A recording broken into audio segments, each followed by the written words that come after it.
What's going on, guys? Stefan here at S&E's Garage. Today we've got our 2021 TRD Toyota Camry behind us. And I wanted to talk to you guys about an important topic. Oil changes. More importantly, when should you do your first oil change on a brand new car?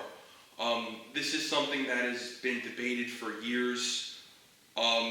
And it all comes down to one question that you need to ask yourselves. How long am I going to keep this car?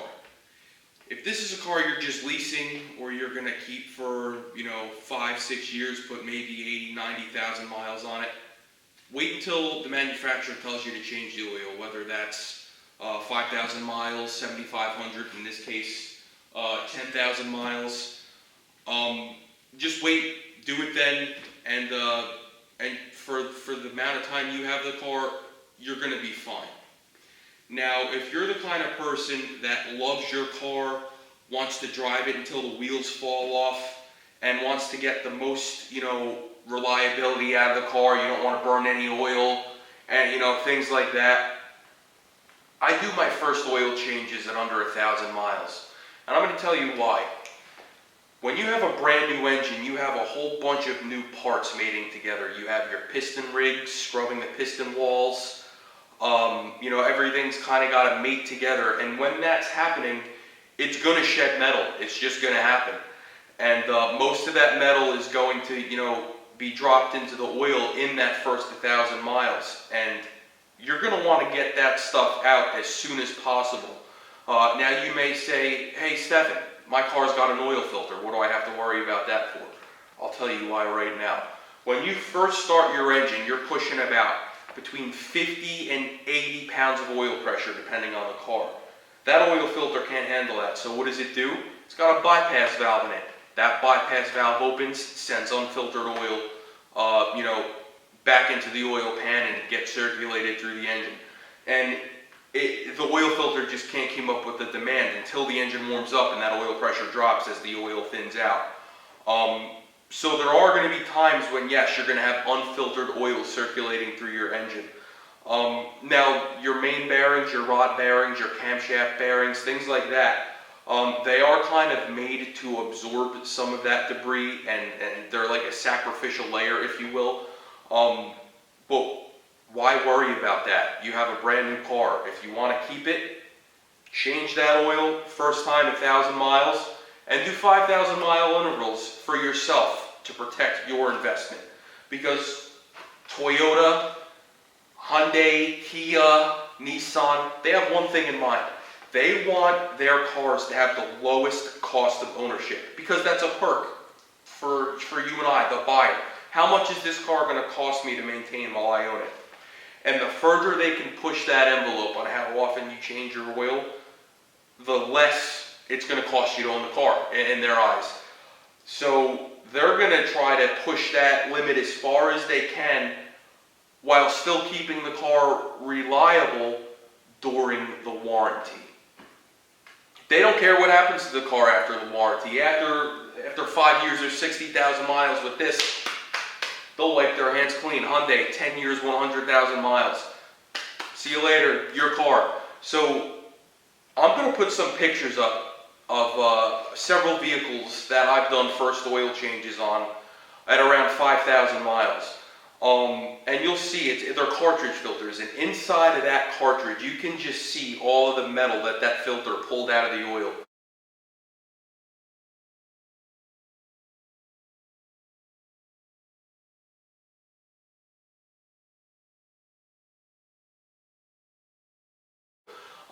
And like I said, you'll really see a lot of metal on your first oil change. So with that being said, if you're gonna keep your car for years and years and years and drive it, and you don't want it to burn oil, you want everything to be perfect, steer away from the manufacturer's warranty or the manufacturer's recommendations, because all they have in mind is the cheapest cost of ownership. Change your first oil change at 1,000 miles or less. I did this one at 750 miles, and there was some metal in there. I didn't get a picture of it, I should have. So another thing I wanted to touch on, what weight oil should I use, and what what type of oil should I use?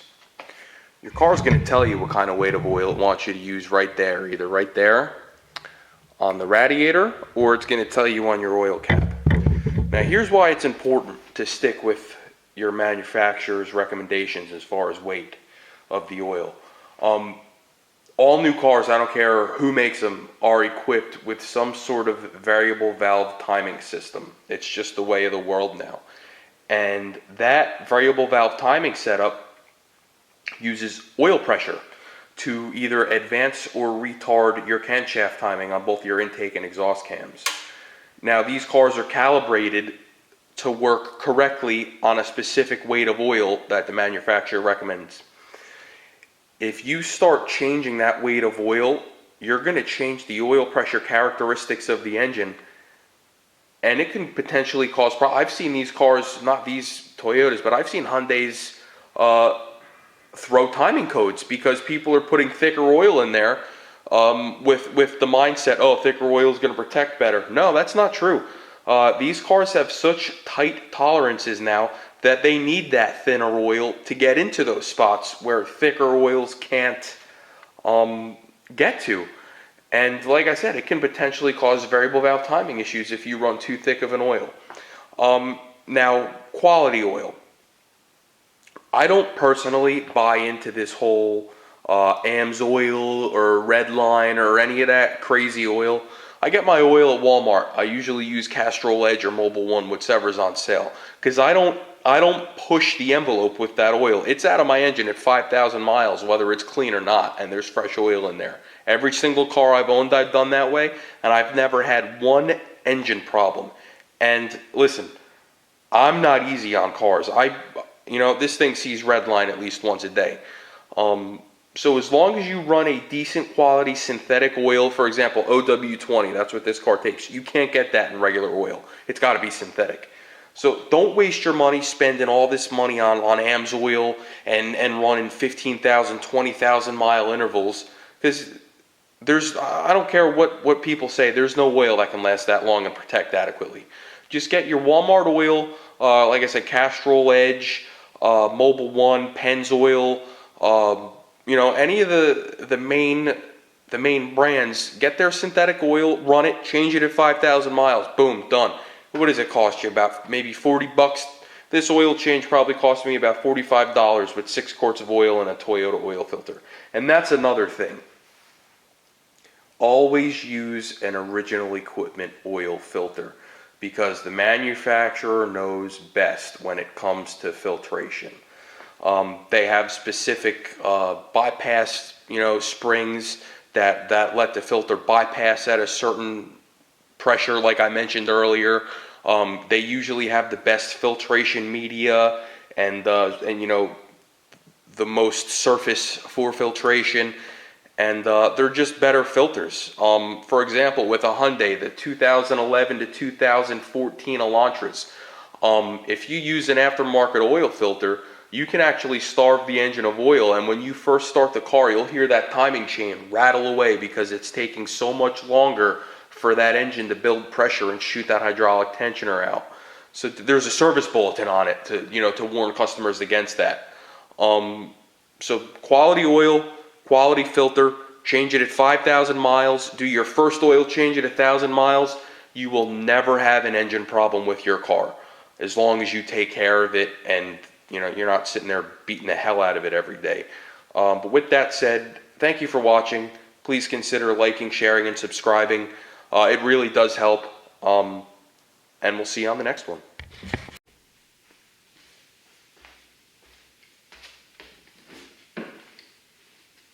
What's going on, guys? Stepping here at S&E's